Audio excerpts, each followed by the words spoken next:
Welcome to my channel. Subscribe பண்ணாதவங்க subscribe பண்ணிக்கோங்க. Bell ஐக்கானை கிளிக் பண்ணிக்கோங்க. சுரைக்காய் பொரியல் எப்படி செய்கிறதுன்னு பார்க்கலாம் வாங்க.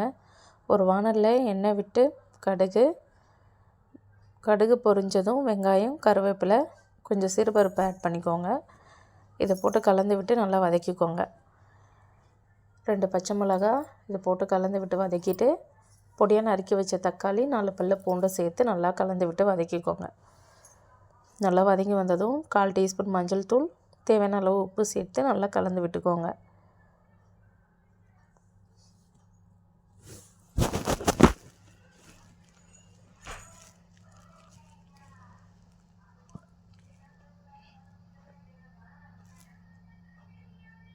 நல்லா வதங்கி வந்ததும் நறுக்கி வச்ச சுரைக்காயை இதில் ஆட் பண்ணிக்கோங்க. ஆட் பண்ணி நல்லா கலந்து விட்டுக்கோங்க.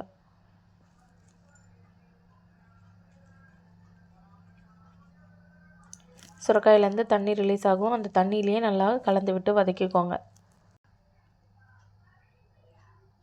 இப்போ நல்லா சுருண்டு வதங்கி வந்துடுச்சு. இது வதங்கி வந்ததும் 1/4 டம்ளர் தண்ணி ஆட் பண்ணிக்கோங்க. 1 டேபிள் ஸ்பூன் மிளகாய் தூள் ஆட் பண்ணிக்கோங்க. ஆட் பண்ணி நல்லா கலந்து விட்டு மூடி போட்டு கொதிக்க விட்டுருங்க.